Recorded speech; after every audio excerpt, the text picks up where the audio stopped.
ஆண்டவர் இரட்சகருமாக இயேசுவின் இனிதான நாமத்தினால் உங்களை வாழ்த்துகிறேன். கர்த்தர் கிருபையார் புதிய நாளை காணும்படியான உதவி செய்திருக்கிறார். இதனால் நம்முடைய ஆவிக்குரிய சிந்தனைக்காக சங்கீதம் 23:4 நான் வாசிக்கிறேன். நான் மரண இருளின் பள்ளத்தாக்கிலே நடந்தாலும் பொல்லாப்புக்கு பயப்படேன். தேவரீர் என்னோடு கூட இருக்கிறீர், உமது கோலும் உமது தடியும் என்னை தேற்றும். தாவீது தன்னுடைய அனுபவத்தை சொல்லுகிறார். கர்த்தரின் மேய்ப்பராய் இருக்கிறார், ஆனால் நான் தாழ்ச்சி அடையவே மாட்டேன். அதோடு மட்டுமல்லாமல் ஆத்மாவை தேற்றுகிறார், கூட எல்லா விதத்திலும் வருகிறார். சில நேரம் நான் மரண இருளின் பள்ளத்தாக்கில் நடக்க நேரிடும், ஆனா நான் பயப்பட மாட்டேன். ஏன் தெரியுமா? தேவன் என்னோடு கூட இருக்கிறார். என்னுடைய அந்த இருளை வெளிச்சமாய் மாற்றுவார். ஒருவேளை சோர்ந்து போகும் பொழுது எனக்கு பலன் கொடுப்பாரு, சத்துவத்தை இழக்கும் பொழுது சத்துவத்தை பெருக பண்ணுவாரு, அல்லது மனம் அடிவாகும் பொழுது தேற்றுவார் என்று சொல்லி அழகாக எழுதுகிறார். அது கோலும் தடியும் என்னை தேற்றும். தாவீதுடைய வாழ்க்கையில் அப்படிதான் இருந்தது. எவ்வளவோ கரடுமுரடான பாதை, குகைகளிலும் கெபிகளிலும் மலைகளிலும் காடுகளிலும் தங்கி வாழ வேண்டிய சூழ்நிலை வந்தது. ஜீவன் தப்ப ஓடிப்போன நாட்களும் உண்டு. கர்த்தர் கூட இருந்தாரு. உடைஞ்சு போன, அழுகிறது கூட பலனற்று போன ஒரு சூழ்நிலை வந்துச்சு. அப்போ கர்த்தருடைய கரம் ஆற்றி தேற்றி தூக்கி நிறுத்தி நடத்துச்சு. அதனாலதான் தைரியம் எழுதுகிறார். மரண இருளின் பள்ளத்தாக்கிலே, இப்படிப்பட்ட இருள் வந்து பள்ளத்தாக்கிலே நான் நடந்தாலும் பொல்லாப்புக்கு நான் பயப்பட மாட்டேன். காரணம் தேவரீர் என்னோடு கூட இருக்கு. நாம் சொல்ல முடியுமா? நாம் சொல்லுவோம் என்று சொன்னால் அந்த தைரியம் நமக்கு இருந்துச்சுன்னா சோர்வு வராது. எங்க பார்த்தாலும் டிப்ரெஷன் சொல்லி அதிகமா பேசுறாங்க, ஸ்ட்ரெஸ் சொல்லி அதிகமா பேசுறாங்க. இது எல்லாம் எதை சார்ந்தது? மாம்சத்தை அல்லது சரீரத்தை சார்ந்தது அல்ல. ஸ்ட்ரெஸ் சொன்னால் அழுத்தம் அல்ல, மனதிலே ஏற்படுகிற ஒரு அழுத்தம், மனதிலே ஏற்படுகிற ஒரு பாதிப்பு, இன்னும் மனம் அடிவாகிறது. டிப்ரெஷனுங்கிறது அதுதான். அப்படி மனதில் ஏற்படுகிற ஒரு சோர்வு, இது மனிதன் வாழ்க்கையை முடக்கி சாவுக்குள்ள கொண்டு போயிடும், மரணத்துக்குள்ளே. ஒரு சகோதரிய வாழ்க்கை நான் கேள்விப்பட்டேன். வீட்டில் ஏற்பட்ட பிரச்சனை, வெளியே வேலையில ஏற்பட்ட பிரச்சனைனால அப்செட் ஆகி வீட்டுக்குள்ள வந்து உட்கார்ந்துட்டாப்ல. பெற்றோர் எவ்வளவு சொல்றாங்க, பயப்படாதமா, ஆண்டவர் நடத்துவாரு. மண்டையில யாரவே இல்லை. உட்கார்ந்து அப்படியே நினைத்து சோர்ந்து டிப்ரெஷனுக்குள்ள போயிட்டாப்ல. மனதத்துவ டாக்டர் அங்கங்க கவுன்சிலிங் அது இது எல்லாமே ஆலோசனைகளை கொடுத்து பார்த்தோம். கொஞ்ச அளவு கூட முன்னேற்றம் இல்லை.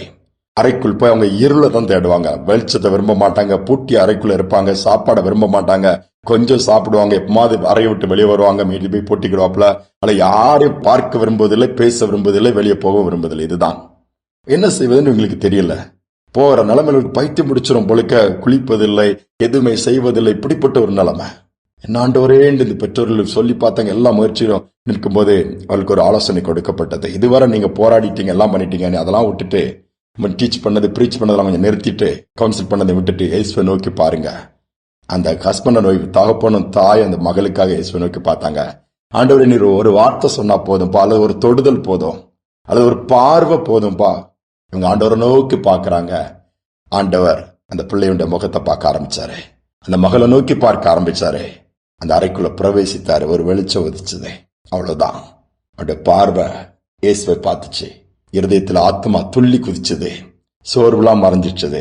ஏனண்டா நம்முடைய இயேசுவானர் யார் தெரியுமா? மணவாளன், ஆத்ம நேசர்ன்னு சொல்லுவாங்க, ஆத்மாக்குரியவர். அந்த சோர்வு எல்லாம் போட்டு அறை விட்டு வெளியே வந்தா, துள்ளி குதிச்சா, பழையபடி எழுந்தா, காரியத்தை சாதிச்சா, இன்றும் நன்றாய் வாழ்ந்து கொண்டிருக்கிறார். ஒருவேளை மரணத்தின் பள்ளத்தாக்கில் நீங்க போய் இன்னைக்கு சோர்ந்து போயிருக்கலாம், பயத்தோட இருக்கலாம். தேவரே கூட இருக்கிறேன்னு சொல்லுங்க. அந்த மணவாளன இயேசு கூட இருக்கிறாரு. ஆத்மாவை தேற்றுவாரு, நடத்துவாரு. அப்படி கரத்துல முழுவதுமா கொடுத்து சோர்வை விட்டு வெளியே வருவோம். சோர்ந்து போவதற்காக நம்ம தேவன் தெரிந்து கொள்ளவில்லை, அழைக்கவில்லை, அபிஷேகிக்கவில்லை. பலத்தின் மேல் பலன் அடைமுடியாக தான் நம்ம தெரிந்து கொண்டிருக்கிறாரு. ஜெபிப்போம். அன்பின் தகப்பனே, இந்த புதிய நாளிலும் நன்றியோடு துதிக்கிறோம்ப்பா. நாட்களும் காலங்களும் வேகமாய் ஓடிக்கொண்டிருக்கிற இந்த நாட்களில் எங்கு பார்த்தாலும் சோர்வுகள், எங்கு பார்த்தாலும் மன அழுத்தம், எங்கு பார்த்தாலும் வேதனை, எங்கு பார்த்தாலும் துக்கங்கள், சமாதானம் இன்மையப்பா. இந்த நாளில் இப்படிப்பட்ட சூழ்நிலை போய் சோர்ந்து போய் அடைப்பட்டு கிடக்கிற, முடங்கி கிடக்கிற பிள்ளைகள் இன்னைக்கு தட்டி எழுப்புங்கப்பா. இது நிமித்த பெற்றோர்களும் பாதிக்கப்படுறாங்கப்பா.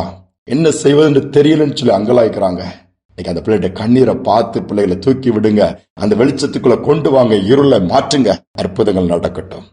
பெரிய காரியங்கள் செய்வதற்காக நன்றி. துதிக நம்ம ஏற்றுக்கொள்ளும் இயேசுவின் நாமத்தில் பிதாவே, ஆமேன், ஆமேன். மன அழுத்தத்தையும் சோர்வுகளையும் மாற்றுவாரு, வெளிச்சத்தை அனுப்பி வெளிச்சத்தின் பிள்ளைகளாய் தூக்கி நிறுத்துவாரு. சிந்தனையோடு நாளை தொடர்வோம். மீண்டுமாய் நாளை தினம் சந்திப்போம்.